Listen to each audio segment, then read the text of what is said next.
मतलब मोदी जी मतलब राष्ट्र। मैं ये क्यों कह रहा हूं, अभी 2 दिन पहले खगड़िया में जिला शिक्षा परियोजना की तरफ से एक चिट्ठी गई।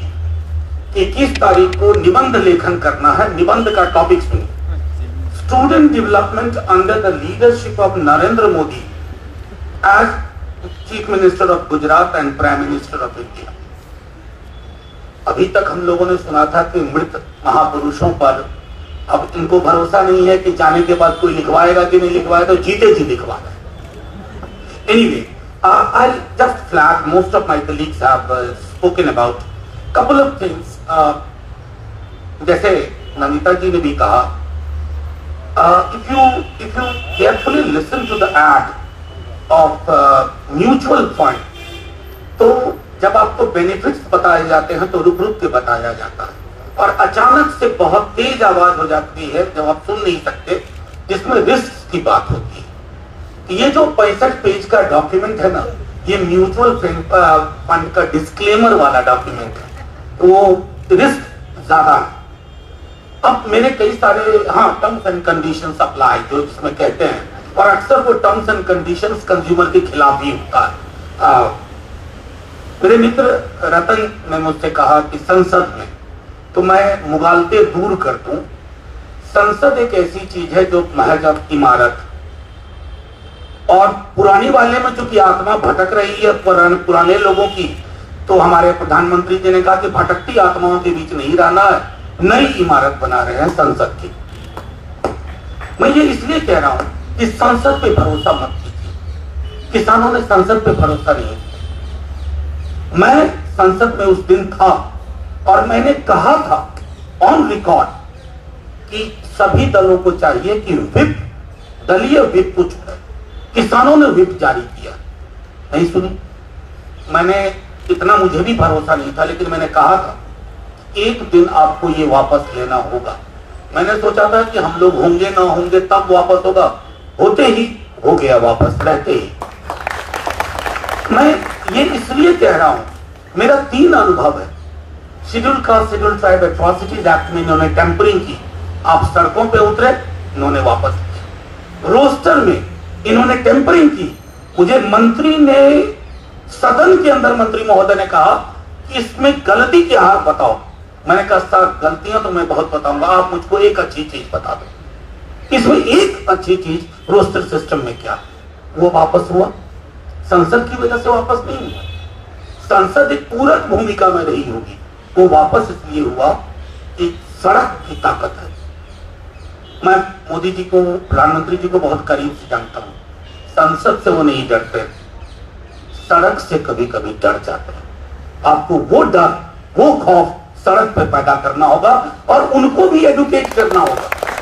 मैं मोदी जी के मतलब प्रतिस्पर्धी, उनके विरोध में हूं, लेकिन मैं चाहता हूं कि वो बेहतर इंसान हो, बेहतर प्रधानमंत्री बने। और चूंकि बेहतर प्रधानमंत्री बने तो इस तरह के लो हैंगिंग फ्रूट्स को पकड़ना छोड़ दें, क्योंकि अगर हिंदुस्तान की नेशनल एजुकेशन पॉलिसी बननी है ना, it has to have a national character. आपकी पूरी की पूरी समझ काउ बेल्ट के प्रबुद्ध लोगों तक अगर है तो आपका ये नेशनल एजुकेशन पॉलिसी तो कतई नहीं है। ये न्यू एजुकेशन पॉलिसी हो सकता है आपके न्यू इंडिया का, जहां आपने ये तय कर लिया है कि शिक्षा को बाजार के समक्ष साष्टांग करवा। और मैं ये देख सकता हूं, टेलीकॉम में हमने ये देखा, हम सब याद करें टेलीकॉम में क्या हुआ। आपको उसी तरह की व्यवस्था, अभी आपका 12th का एग्जाम हुआ नहीं तो जैसे जियो का कॉल आता था आपके लिए 4 GB फ्री में मिलेगा, आपको इसी तरह के कॉल आएंगे कि साहब ऐसा है ना कि हॉस्टल में एक पर्दा एक लगा के देंगे आपको अलग से, उसका आपको चार्ज नहीं देना पड़ेगा।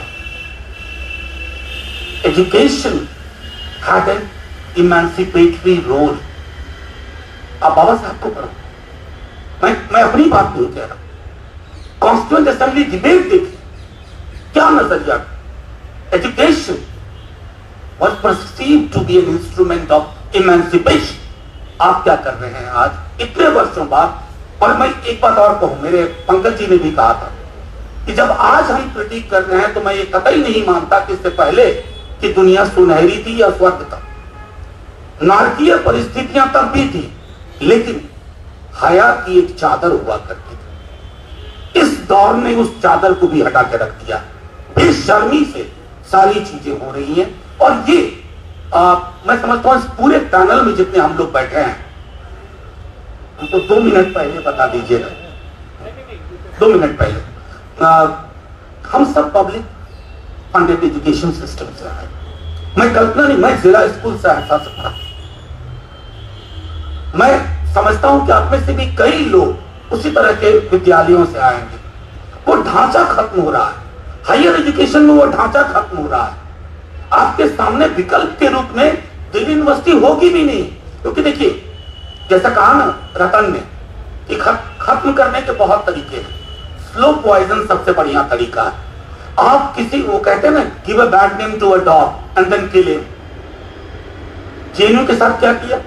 आप नंबर 1 आ रही हैं, आप बहुत मुबारक, लेकिन आप बिहार, उत्तर प्रदेश के दूर दराज के इलाके में जाइए। मुझे कई दफा लोग कहते हैं सर बाकी सब तो ठीक है, लेकिन जेएनयू के पक्ष में काहे खड़े हो जाते हैं। डेमोनाइजेशन बहुत तरीका है, डेमोनाइज करो, डिनाइग्रेट करो। ये इन तरीकों के माध्यम से इसको विकल्प के रूप में ही खत्म करो। अब एक दो छोटी चीजें कह करके मेरे कई साथियों ने कहा equality, freedom.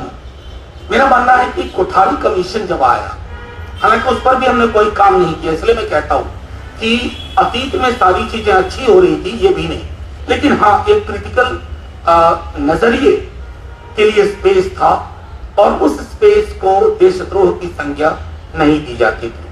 I think we should be thankful to all the Prime Minister who actually happened to be the Prime Minister of India before Narendra Modi ji, क्योंकि वो एक चीज मैं समझता हूं कि अब देखिए इक्वालिटी, फ्रेटर्निटी। अभी हाल का एक वाकया बताता हूं। आप लोग कहते हैं ना संसद अद्भुत चीज है, संसद यहाँ चुपके से, और मोदी जी की पार्टी ये वाटर टेस्टिंग का काम करती है। एक फ्राइडे को हम बैठे हुए थे, तकरीबन 25-30 लोग ही होंगे। एक बिल अचानक से इंट्रोड्यूस होता है प्रियम्बल में अमेंडमेंट का। तुम मेरे कान खड़े हुए। बचपन से तो प्रियम्बल हम लोगों के लिए गीता, बाइबल, कुरान है। हालांकि मेरा उन तीनों किताबों से कोई बहुत वास्ता नहीं है, फिर भी कहने को गीता, बाइबल, कुरान है। मुझे लगा प्रियम्बल, तो वो साहब जो बोल रहे थे, मैंने कान में वो लगाया जिसमें बढ़िया ट्रांसलेशन होता है। मैंने कान में लगाया, देखा कि तो इक्वालिटी भी हटा रहे हैं, फ्रेटर्निटी भी हटा रहे हैं, और सोशलिज्म से तो खैर दुश्मनी ही है। फिर मैंने ऑब्जेक्शन लिया, काफी हीटेड आर्ग्यूमेंट हुए, finally it has been resolved. But my worry is these are the moments when the regime tests it. It's a test document for us. ये डॉक्यूमेंट आपके बीच में डाल करके, ये आपका फार्म बिल है। अगर आप और हम किसानों की तरह इकट्ठा नहीं हुए, तो जैसे किसान अपने खेत के लिए परेशान थे, हमारी खेत क्या है? Knowledge, knowledge dissemination, knowledge production, और ये गिव एंड टेक है। मैं अपने स्टूडेंट से, अगर आज मैंने जितना मैंने अपने पॉलिटिकल पार्टी में नहीं सीखा होगा, पॉलिटिकल कॉमरेड से नहीं सीखा होगा, उतना मैंने अपने स्टूडेंट से सीखा, क्योंकि they challenged me on very many things. और आज क्या है, मैं सामने सामने जो जैसा बता रही थी मौसमी जी, छोटा छोटा दिखता है, कोई सब बंद करके ही बैठे रहते हैं।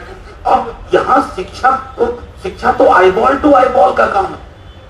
मुझे आंख से पता चलता था कि उसे पसंद नहीं आ रहा है या पसंद आ रहा है। मुझे आंख से लगता था कि इसके जहन में कोई सवाल है, ये पूछना नहीं चाहता है या पूछना नहीं चाहती है। You have taken away all that, and I don't think Corona alone is responsible, because everything else is running so well, but you are not reopening colleges, universities. You know why? अगर आज college खुला होता तो ये meeting हो सकता है arts faculty में हो रही होती, ये मीटिंग हो सकता है जेएनयू में हो रही होती, प्लेकार्ड भी होते, सिर्फ आयसा के नहीं और भी प्लेकार्ड होते। ये असल में डरपोक लोग हैं, इनके डर का फायदा उठाइए। असल में हम क्या हो जाता है, इनमें से डर जाते हैं। एक सेडिशन का केस, 2 सेडिशन का केस, अरे यहाँ तो बिना चुटकुला सुनाए सेडिशन का केस हो रहा है, तो कम से कम चुटकुला सुनाइए इनको, तब जाकर के कुछ निकलेगा। एक चीज और जो मुझे बहुत खटकी, क्योंकि इससे जो पहले के मंत्री थे, 1 मिनट लूंगा, सॉरी बालाजी, 1 मिनट बस। इससे पहले के जो मंत्री थे निशंक साहब, उन्होंने मुझसे एक दिन कहा था, अब तो ऑन रिकॉर्ड ही बोल रहा हूं, सब रिकॉर्ड में, उन्होंने कहा कि बहुत बढ़िया दस्तावेज लेके आ रहे थे, भारत राष्ट्र की जो गरिमा थी वो वापस लौटे।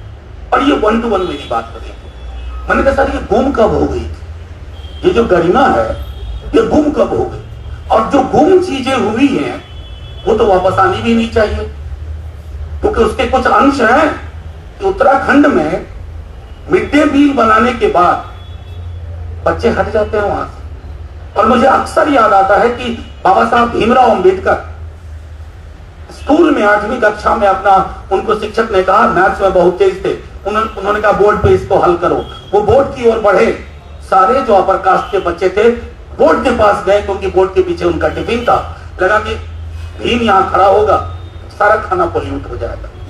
वही व्यवस्था है आज भी। तो उस व्यवस्था को तोड़ने के लिए इसमें प्रावधान नहीं है। एक मिथकीय अतीत का गौरव गान है, और मिथकीय अतीत के गौरव गान से कोई देश महान नहीं बनता। वैसे ही बड़ी मंदिर, चौड़ी मस्जिद, विशाल गुरुद्वारे से भी कोई देश महान नहीं बनता।